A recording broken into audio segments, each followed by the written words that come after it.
Buenas tardes, hermanas y hermanos. Les saludo, deseando que estén todos bien, disfrutando de la presencia del Señor, aún en este tiempo tan peligroso de esta pandemia. Vamos a continuar en Primera Tesalonicenses, la primera carta del apóstol Pablo a los tesalonicenses, en el capítulo número 5. Primera carta de Pablo a los tesalonicenses, capítulo 5, en el verso número 1. Dice ahí, en el verso número 1, pero acerca de los tiempos y de las ocasiones, no tenéis necesidad, hermanos, de que yo os escriba, porque vosotros sabéis perfectamente que el día del Señor vendrá así como ladrón en la noche, que cuando digan paz y seguridad, entonces vendrá sobre ellos destrucción repentina, como los dolores a la mujer encinta, y no escaparán. Mas vosotros, hermanos, no estáis en tinieblas, para que aquel día os sorprenda como ladrón, porque todos vosotros sois hijos de luz e hijos del día. No somos de la noche ni de las tinieblas. Por tanto, no durmamos como los demás, sino velemos y seamos sobrios. Pues los que duermen, de noche se duermen, y los que se embriagan, de noche se embriagan. Pero nosotros que somos del día, seamos sobrios, habiéndonos vestido con la coraza de fe y de amor, y con la esperanza de salvación como yelmo. Porque no nos ha puesto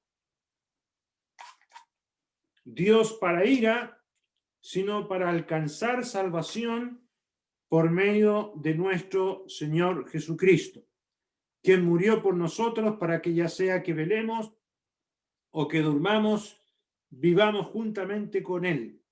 Por lo cual animaos unos a otros y edificaos unos a otros, así como lo hacéis. Hasta ahí vamos a leer en la palabra del Señor.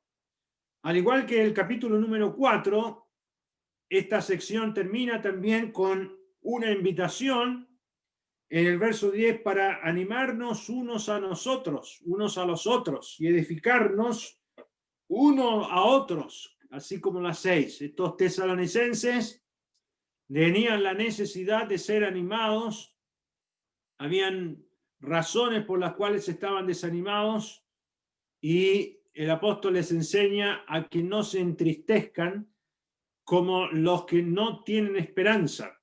En el capítulo número 4 les dice, en el verso número 13, les dice: tampoco queremos, hermanos, que ignoréis acerca de los que duermen, para que no os entristezcáis como los otros que no tienen esperanza. ¿Quiénes son esos otros que no tienen esperanza? Ya señalamos todos aquellos que creen en sus vanidades, que mueren en sus pecados, no tienen esperanza. No existe el purgatorio. No hay modo de remediar la condenación para quien muere en sus pecados. Esa persona que muere en sus pecados no tiene esperanza. Pero los que duermen, los que son de Cristo, tienen esperanza. Y dijimos que podemos entristecernos por familiares y hermanos que fallecen, pero con esperanza. Solo los salvados tienen y poseemos una verdadera esperanza. También el apóstol Pablo les enseñó que va a haber un rapto. En el verso 17 del capítulo 4 luego, dice: luego nosotros, los que vivimos, los que hayamos quedado, seremos arrebatados juntamente con ellos en las nubes para recibir al Señor en el aire, y así estaremos siempre con el Señor. Este texto siempre ha estado allí y nos asegura la realidad de un rapto. La palabra arrebatar significa una fuerte atracción que el Señor efectuará sobre sus redimidos, todos aquellos que son templo del Espíritu Santo. El Espíritu Santo ha sido dejado en el corazón del creyente para anticipar el cielo y para asegurar el rapto de manera que el Señor llevará a su presencia solamente a aquellos que son templos del Espíritu de Dios. El rapto va a suceder. Ahora, el tema, el apóstol Pablo lo continúa en el capítulo 5, dice en el verso 1, pero acerca de los tiempos y de las ocasiones. El apóstol sigue con el tema del rapto, pero él les dice, ¿hay alguna fecha para el rapto? ¿Habrá alguna situación especial que podamos advertir de la posibilidad del rapto? Vamos a explicar esto. Fíjese que el vocablo tiempos en el griego, en el idioma que está escrito en el Nuevo Testamento, es el vocablo cronos,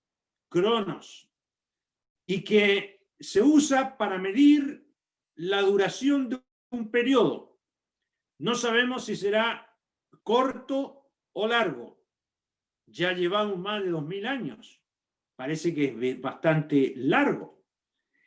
Y es muy posible que el apóstol Pablo, al ocupar este vocablo, se estaba refiriendo que no sabía él cuánto iba a durar ese tiempo hasta que llegara el rapto.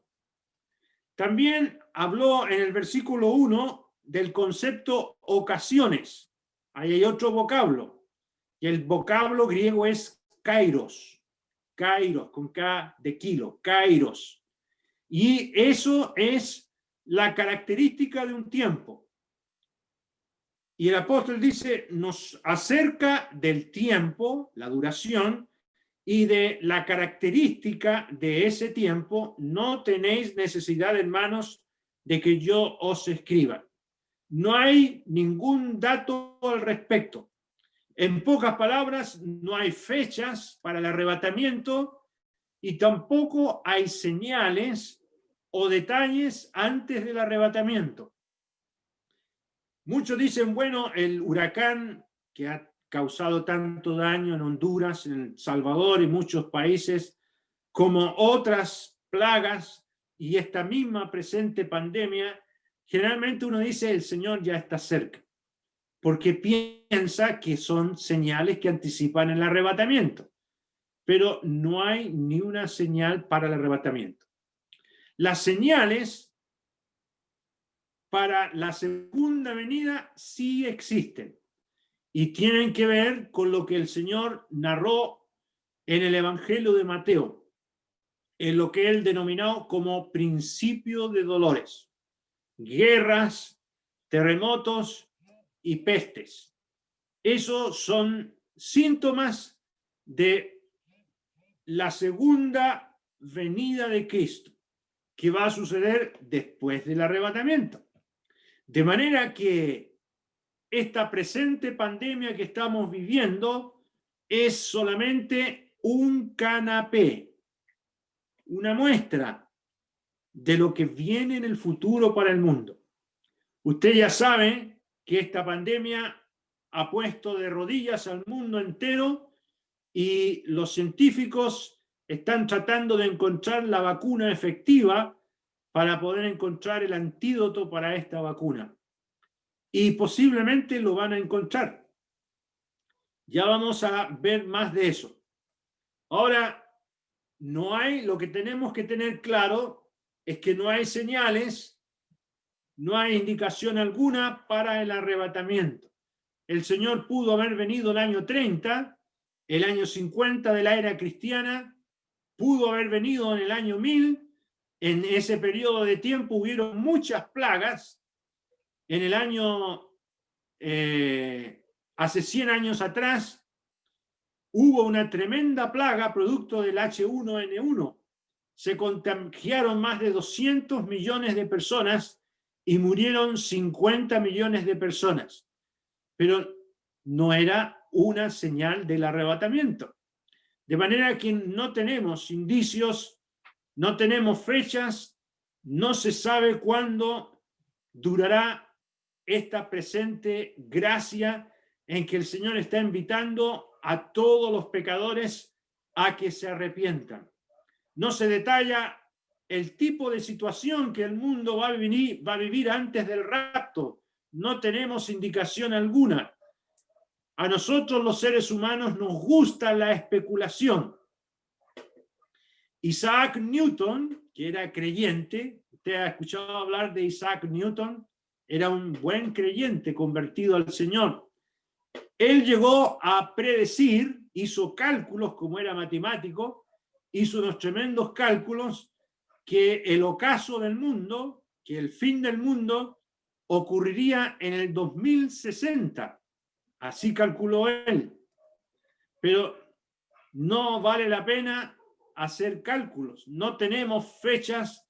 El Señor dijo a los discípulos, no os toca a vosotros saber los tiempos y las sazones que el Padre se propuso en su potestad.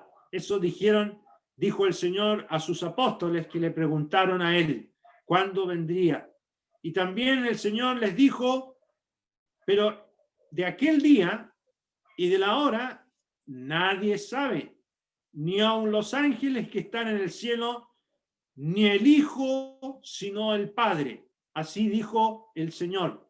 De manera que es algo que solamente depende de Dios el Padre. ¿Cuándo enviará a su Hijo por la iglesia?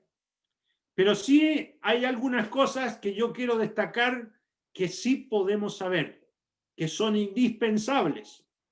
La primera de ellas es que el Señor llevará al cielo a la iglesia antes que comience la ira. Aquí mismo en el capítulo 5, en el versículo 9, dice, porque no nos ha puesto Dios para ira, sino para alcanzar salvación por medio de nuestro Señor Jesucristo. Hay un tiempo que se llama el día de la ira del Cordero, la ira venidera. La iglesia no va a estar aquí para ese tiempo. De manera que el Señor no nos ha puesto para ira. El Señor nos va a sacar. Repite lo mismo Pablo en el capítulo 1 de Primera Tesalonicenses, en el verso 10. Dice, y esperar de los cielos a su Hijo, al cual resucitó de los muertos, a Jesús, quien nos libra de la ira venidera. De la ira que está viniendo, dice textualmente los manuscritos originales. Está a la vuelta de la esquina, como dije la semana pasada. La ira que está viniendo está próxima, no hay más tiempo. En cualquier momento el día de la ira va a comenzar, pero la iglesia va a ser arrebatada. ¿Con qué objeto? El apóstol dice, a fin de presentársela a sí mismo como una iglesia gloriosa, que no tuviese mancha ni arruga ni cosa semejante, sino que fuese santa y sin mancha. De manera que el Señor va a sacar a su iglesia para presentársela a sí mismo como una iglesia gloriosa. Y todos los redimidos tenemos como futuro horizonte no la tribulación ni la ira, sino nuestra presencia en el tribunal de Cristo cuando seamos examinados por el Señor. Ahora, ¿qué sabemos sobre el arrebatamiento? ¿Qué va a pasar con el arrebatamiento? Va a ser sorpresivo. ¿Dónde aparece eso? Vamos a 1 Corintios capítulo 15. La primera carta del apóstol Pablo a los Corintios capítulo 15, en el verso número 51. Dice ahí, he aquí os digo un misterio. En el Nuevo Testamento hay por lo menos 11 misterios. Si usted quiere estudiarlos, le invito a que los busque. A lo menos 11 misterios. Aquí hay uno de ellos. Os digo un misterio.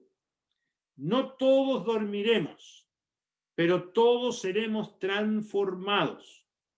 En un momento, en un abrir y cerrar de ojos, a la final trompeta, y los muertos serán resucitados incorruptibles y nosotros seremos transformados. Aquí está el misterio del arrebatamiento de la iglesia. Por eso no aparece la iglesia en el Antiguo Testamento y tampoco se menciona el arrebatamiento.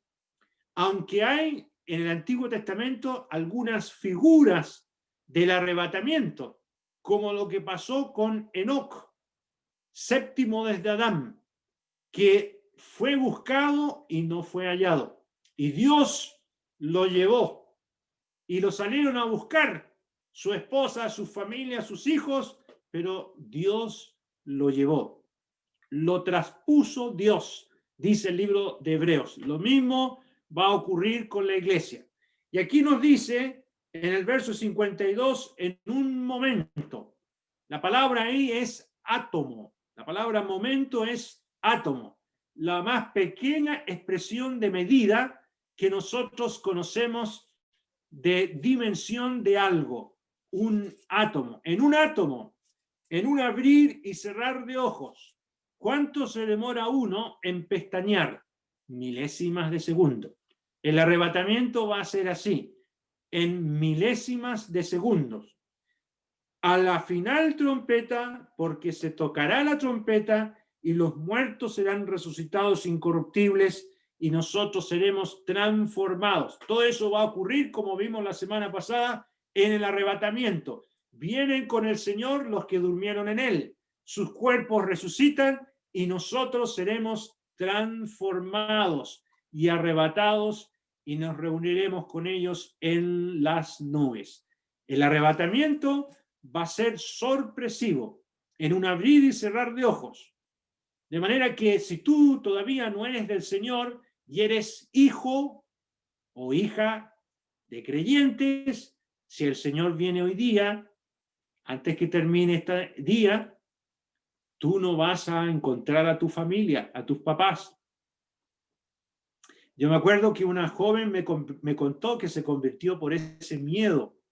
Escuchó del arrebatamiento de la iglesia y ella todavía no era salvada, una pequeña niña, que el Señor venía por su iglesia, por los suyos, por los que habían creído en el Señor, lo habían recibido en el corazón, y la niña regresó del colegio, venía pensando en lo que había escuchado el día anterior, y entró a la casa y vio que estaba la olla puesta, pero no había nadie en la casa. Y la niña fue a buscar el teléfono, llamó a la mamá, no le respondió, llamó a la abuela, tampoco respondió, y la pequeña chica se inclinó en el comedor de la casa y se puso a llorar y le dijo: Señor, me quedé aquí, perdóname, sálvame, perdona mis pecados. Estaba llorando allí la pequeña y mientras lloraba sintió que alguien le tocó el hombro y era su mamita. ¿Por qué lloras, hija? Mamá, yo pensaba que te habías ido con el Señor, pero esto fue para que yo me arrepintiera y realmente fuera salva. Y le pidió al Señor que le salvara por el miedo a quedarse aquí. De manera, amigo joven o adulto, si tú todavía no eres del Señor, tienes que solucionar este problema ya. En este mismo momento, asegurarte de la salvación de tu alma. Va a ser sorpresivo y va a ser también inesperado. Lo menos que el mundo espera es un asunto como el arrebatamiento. Y hay muchos creyentes también que, si bien es cierto, han escuchado el arrebatamiento, viven como que el Señor no va a venir. Yo no sé si hay algún creyente acá que tiene proyectado seguir viviendo y pasarlo bien y sus negocios y sus actividades, pero no tiene en mente y en el corazón la proximidad de la venida del Señor. El Señor dijo: vendré otra vez. Ahí en el Evangelio de Juan, acompáñenme. Juan capítulo 14. Juan 14, el verso número 3. Les dijo a los discípulos, y si me fuere, vendré otra vez. Ese verbo es un verbo presente con idea de futuro. Vendré otra vez. Se podría traducir vengo otra vez. Y os tomaré a mí mismo para que donde yo estoy, vosotros también estéis. Eso se conoce como inminente, sin anuncio alguno. ¿Qué es algo inminente? Es algo que no tiene anuncio.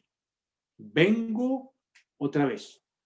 Es como cuando la mamá dice o el papá dice, voy a la esquina y vengo. Y va a comprar y uno no sabe, vendrá o no vendrá, y mira, viene o no viene. Es un presente con idea de futuro. No se sabe cuándo va a volver. Y el mismo verbo ocupó aquí el Señor. Vengo otra vez. No hay anuncio, no hay señal, va a ser inesperado en cualquier momento. Además, va a ser selectivo. El arrebatamiento va a ser solamente para los salvados. Vamos a ver en el Evangelio de Mateo, capítulo 24, una aproximación de aquello. Mateo 24, versículo número 40. Dice, entonces estarán dos en el campo. El uno será tomado y el otro será dejado. Dos mujeres estarán moliendo en un molino. La una será tomada y la otra será dejada.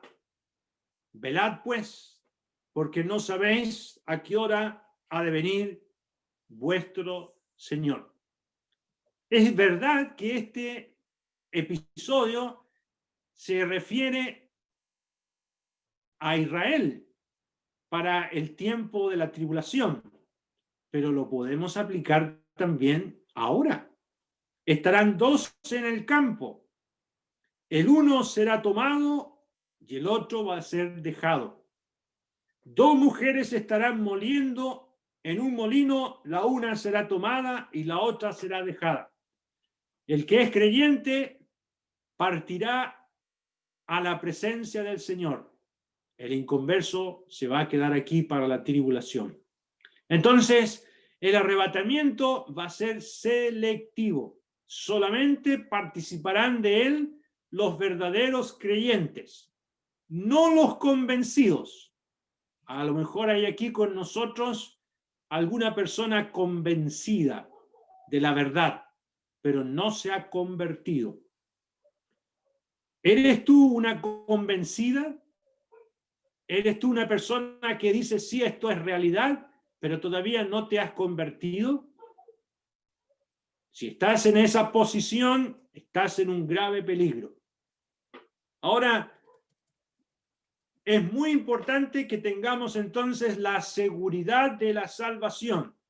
Cada uno de los que estamos hoy día en esta plataforma escuchando la palabra de Dios, tenemos que tener seguro la realidad de la conversión.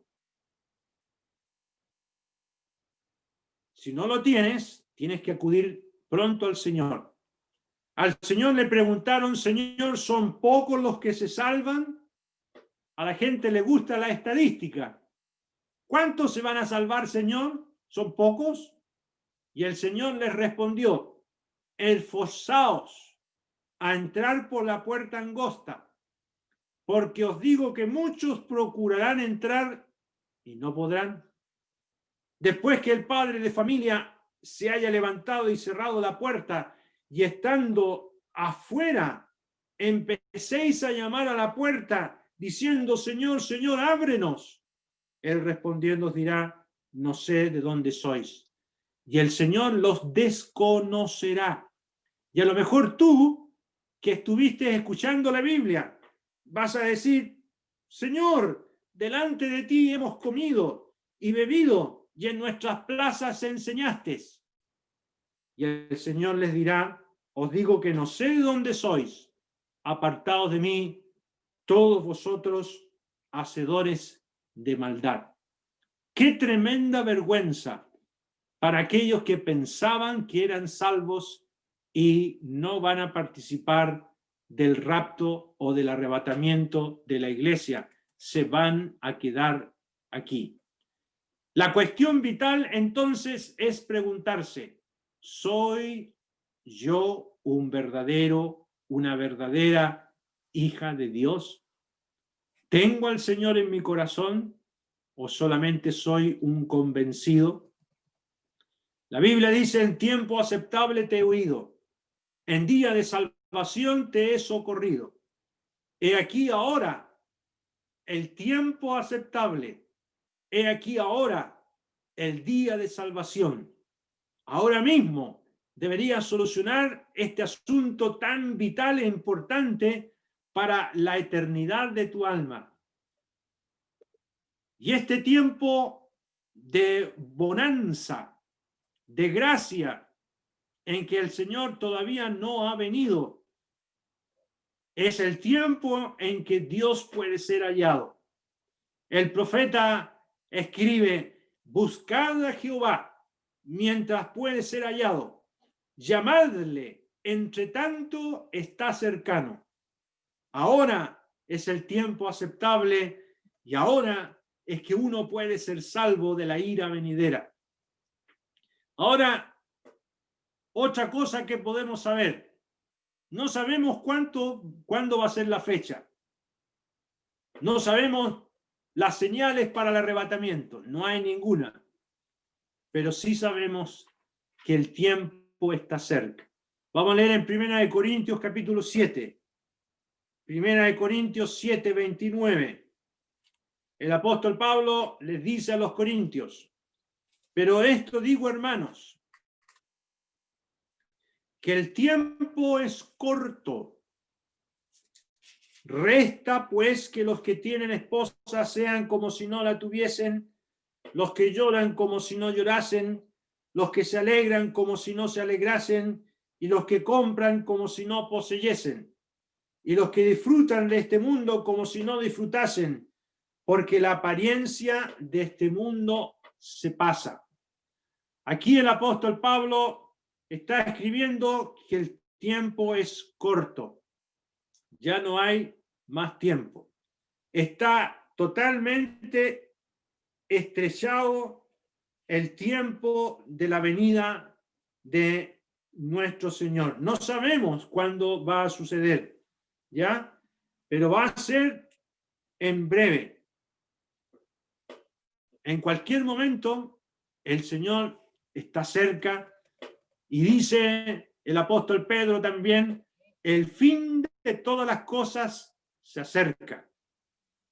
Está muy cerca. Y nosotros estamos más cerca que ellos de los acontecimientos del arrebatamiento de la iglesia.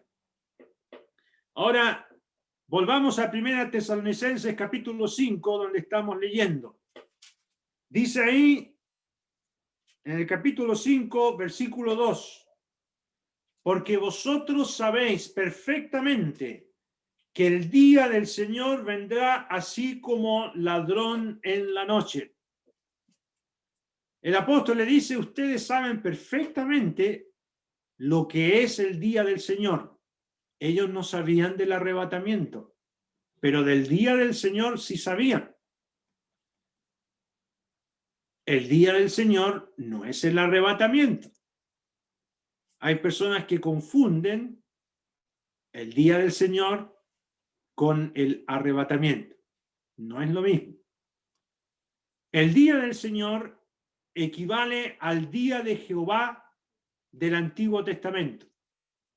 En el Antiguo Testamento se menciona unas 30 a 40 veces el día de Jehová. Vamos a ver algunos ejemplos. Vamos a Isaías, en el Antiguo Testamento, capítulo número 13. Isaías 13, versículo número 9.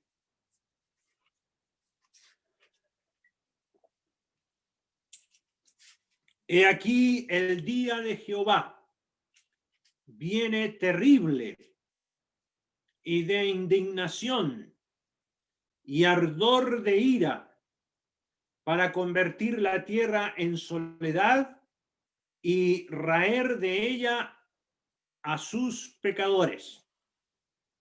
Así aparece el día de Jehová en el Antiguo Testamento. Otro ejemplo, vamos a leer al profeta Sofonías, que está después de Habacuc y antes de Ageo. Sofonías. Este no es el nombre de un virus, es un profeta. Sofonías, capítulo 1, versículo 18. Dice, ni su plata ni su oro podrá librarlos en el día de la ira de Jehová, pues toda la tierra será consumida con el fuego de su celo, porque ciertamente destrucción apresurada hará de todos los habitantes de la tierra. De manera que esta expresión, el día de Jehová o el día del Señor, aparece unas 30, 40 veces en el Antiguo Testamento. El día del Señor en el Nuevo Testamento aparece 5 veces, que usted las va a buscar, se las voy a dejar también como tarea. ¿Ya? El día del Señor. ¿Qué es lo que es el día del Señor? Es equivalente al día de Jehová del Antiguo Testamento. Son, si usted quiere anotar, el día del Señor son los eventos inmediatamente antes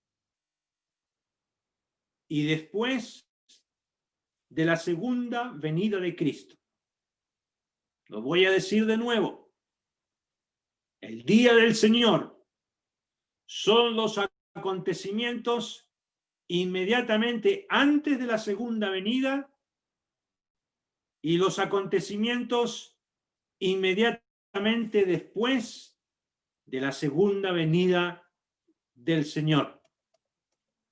Hay por lo menos 7 eventos en ese día del Señor que van a suceder después del rapto.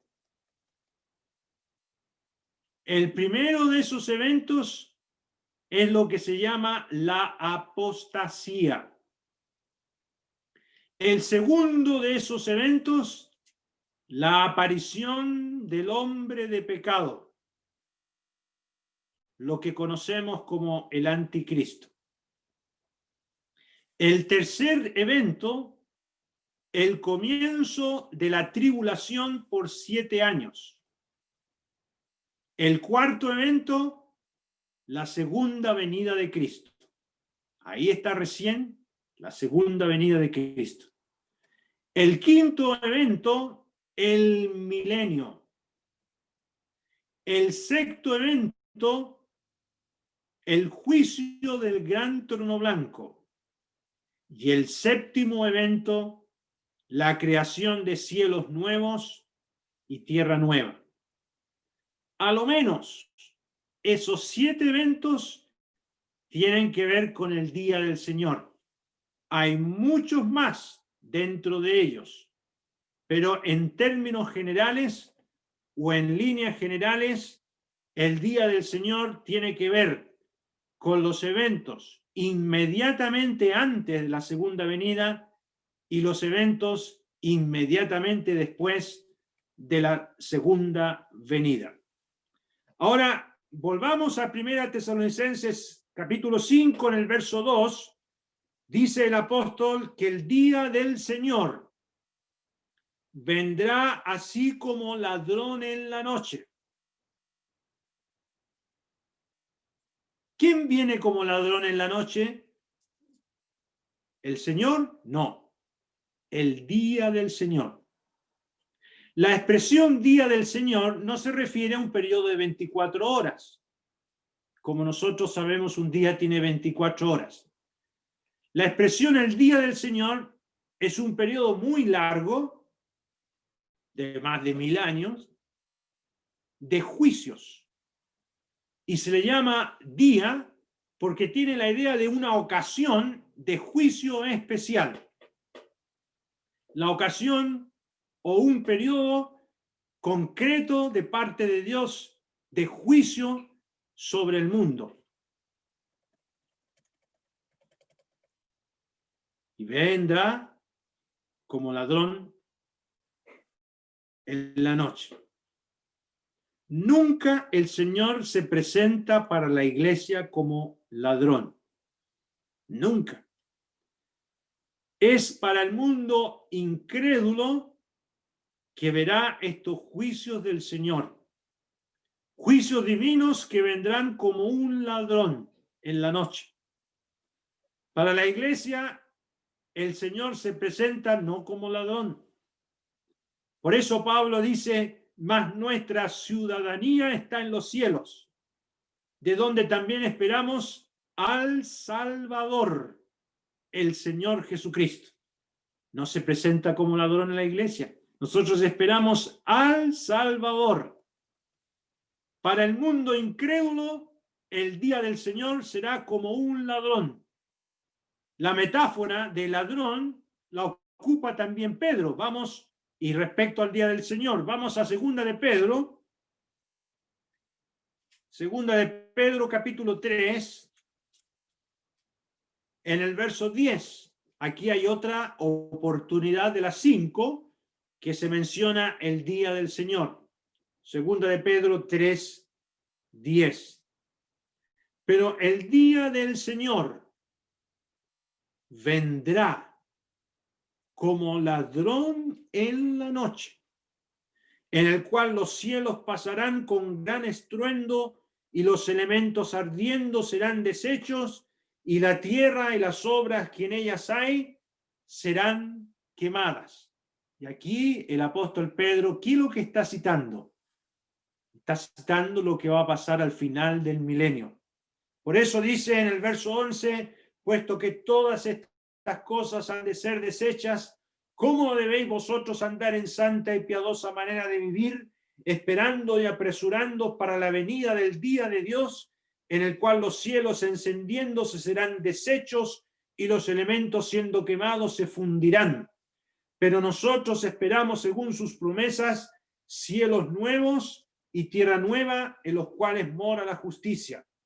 Y estos cielos nuevos y esta tierra nueva va a ocurrir al final del milenio, después que Satanás sea lanzado al lago de fuego.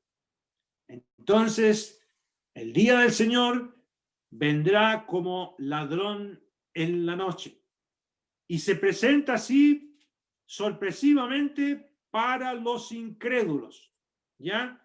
Los incrédulos, aquellos que no han creído en el Evangelio, todas esas personas que se ríen de la verdad de que Cristo perdona los pecados y que va a venir a buscar a su iglesia.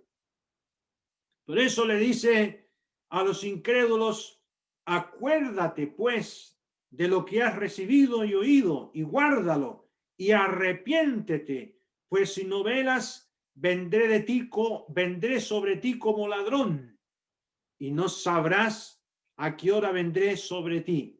Así aparece en el libro de Apocalipsis, sorpresivamente para aquellos que nunca quisieron arrepentirse.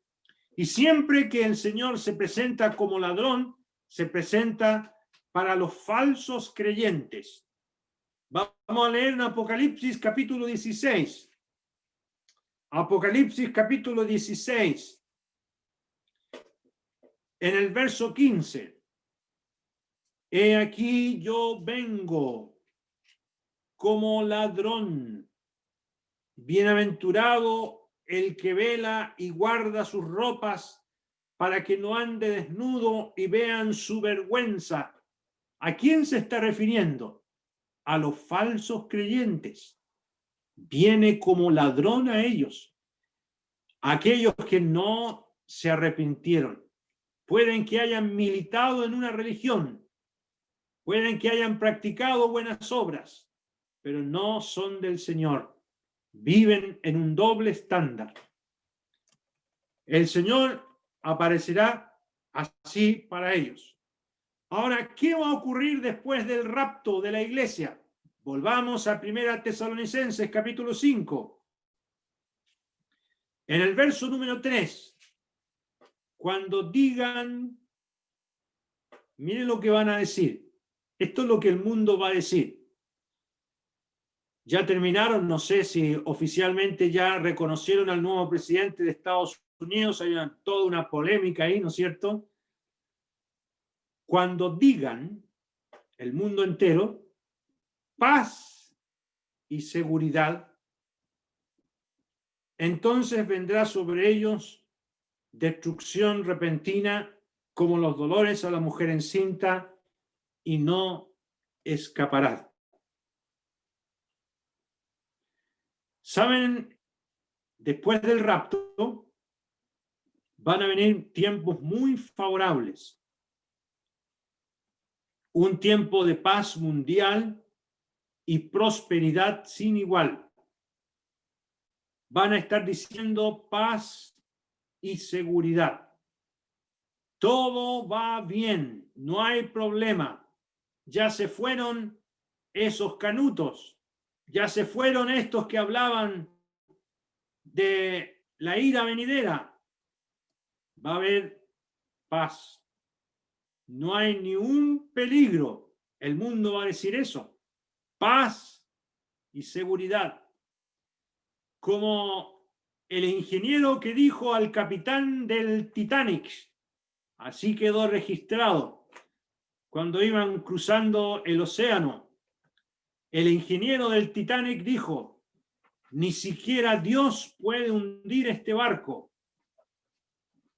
Iban cruzando las heladas aguas de Italia el 14 de abril de 1912. En un viaje hacia Nueva York. El barco británico más grande del mundo chocó contra un iceberg cerca de Terranova y el majestuoso barco tardó 3 horas en hundirse. Murieron 1.513 personas de los 2.200 que viajaban en ese barco. Y el ingeniero dijo, ni siquiera Dios puede hundirlo. Paz y seguridad. El mundo va a vivir lo mismo después del arrebatamiento. El día del Señor no comienza inmediatamente después del arrebatamiento. Esto es un dato muy importante para nosotros los creyentes. Una vez que la iglesia sea arrebatada, no comienza inmediatamente el día del Señor. No aparece inmediatamente el hombre de pecado. Va a haber un periodo de paz y seguridad. La actividad del mundo será la prosperidad, tal como lo dijo el Señor en el Evangelio de Mateo capítulo 24. Mateo 24 dice en el verso 37, como en los días de Noé. ¿Cómo eran los días de Noé? Había paz y seguridad. Así será la venida del Hijo del Hombre, porque como en los días antes del diluvio, estaban comiendo y bebiendo, casándose y dándose en casamiento, hasta el día en que Noé entró en el arca, y no entendieron, hasta que vino el diluvio y se los llevó a todos. Así será también la venida del Hijo del Hombre. Y amigo, amiga amada, ¿has entendido el peligro en el que estás? Estás sobre arena movediza. Esa gente antes del diluvio no entendió, no quiso arrepentirse. ¿Por qué? Porque todo está bien aquí, Noé. Nunca antes ha llovido, menos un juicio de parte de Dios. Y la gente se reía de Noé. Lo mismo hoy en día. el mundo va a seguir en su fiesta. El mundo va a seguir en prosperidad. Y nosotros como creyentes debemos entender esto, hermanos. La prosperidad del mundo está garantizada por Dios. ¿Sabía usted eso? Esta pandemia va a pasar. Van a encontrar el antídoto para el COVID. Incluso van a haber viajes a Marte. Van a haber colonias en la Luna, en Marte. Va a haber vacaciones en Marte, en Júpiter. Se va a descubrir un gran adelanto. La gente va a decir paz y seguridad. Y yo no le digo esto como buena noticia. Se lo digo para que se preocupe, porque hay muchos creyentes incautos que viven atrapados por la prosperidad. No viven pensando en el rapto de la iglesia, en el arrebatamiento de la iglesia.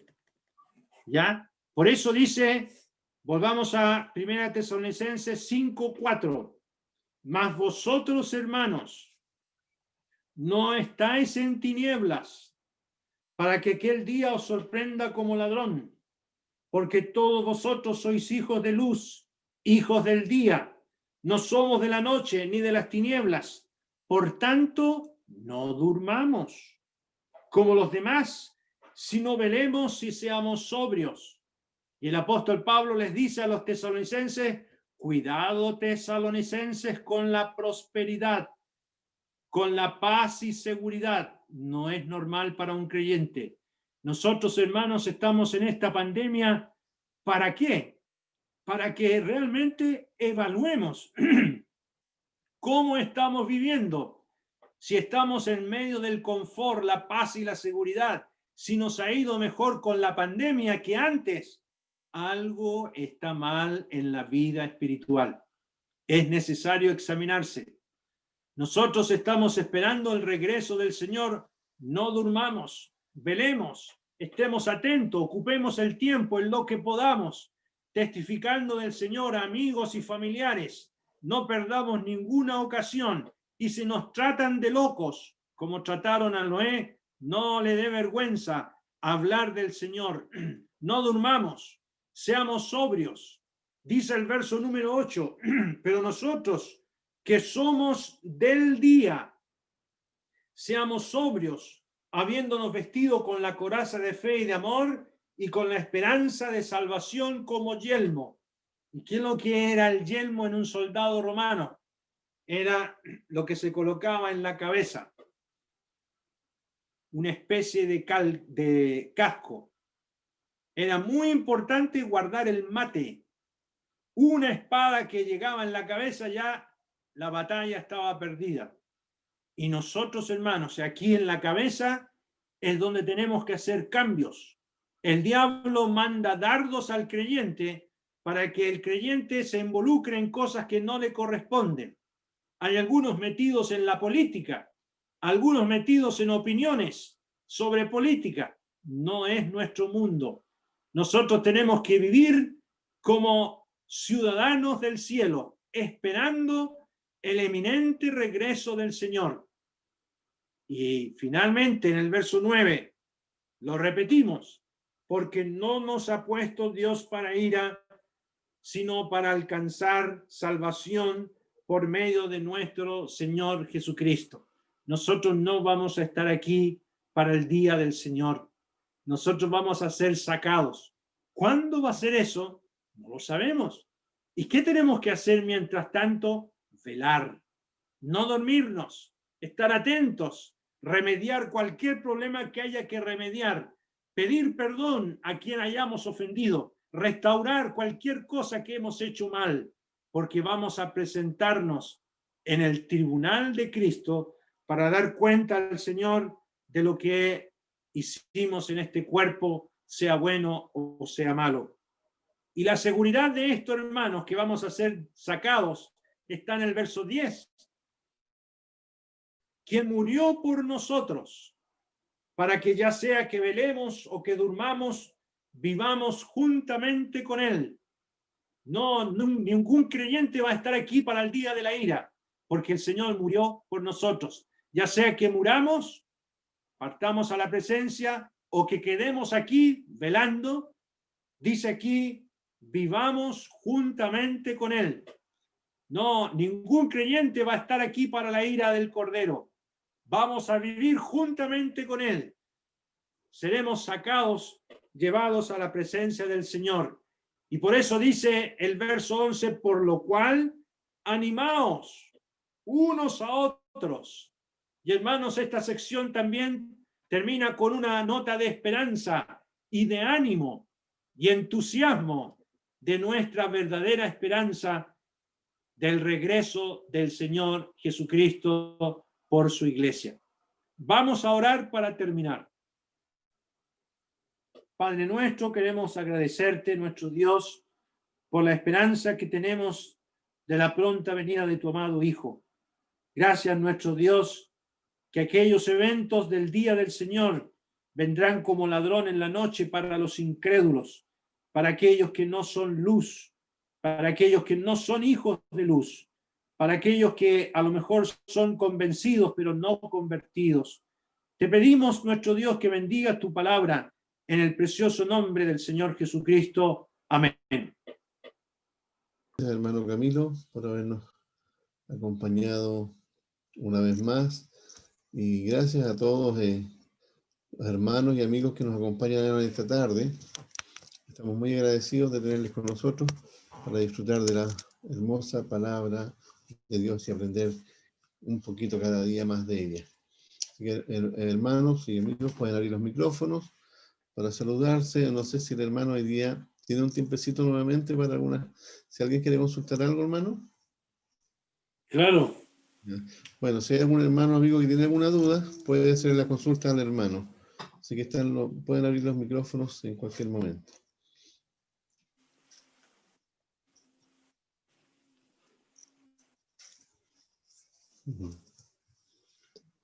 Yo tengo una pregunta, hermano. El Señor me le continúe bendiciendo grandemente. Son entre el rapto, ¿verdad? Que la iglesia se levanta, entonces no hay un periodo aproximado de cuándo entonces empieza ese tiempo de paz que supuestamente, o sea, que va a acontecer. Una vez que la iglesia sea arrebatada, empieza el tiempo de paz como nunca antes sobre el mundo. Una vez que la iglesia sea arrebatada. Ahora, ¿cuánto va a durar ese tiempo? No lo sabemos.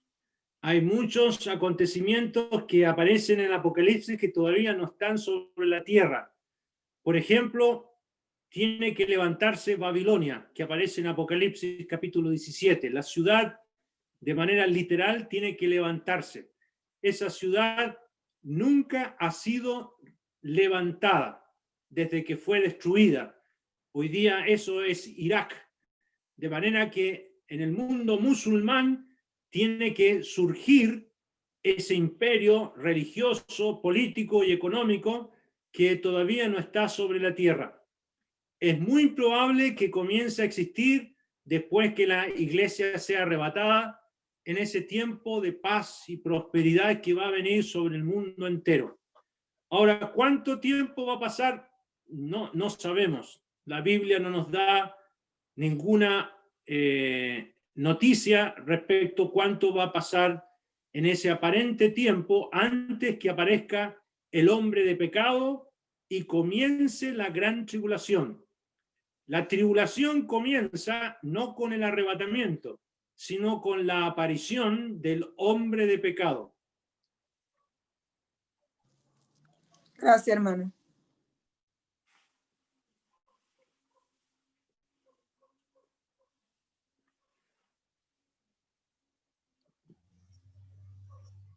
Bueno, nos manda saludos un hermano de Bolivia. El hermano...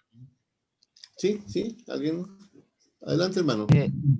Saludos a mis queridos hermanos. Una vez más vuelvo a encontrarme con ustedes. Gracias, mi hermano Camilo, por su hermoso mensaje. Solo quería que ahondara un poquito, que usted al comienzo de su de su ministerio, habló acerca del purgatorio. ¿Podía comentarnos algo más de eso? En el mundo católico romano, creen ellos que los que mueren siendo creyentes van al purgatorio, un lugar intermedio antes de ir a la presencia de Dios. Y creen ellos que las misas y las oraciones hacen posible que sean sacados del purgatorio para que vayan a la presencia del cielo. Y eso no aparece en la Biblia, es un mito del mundo católico romano, donde purgan sus pecados. Gracias.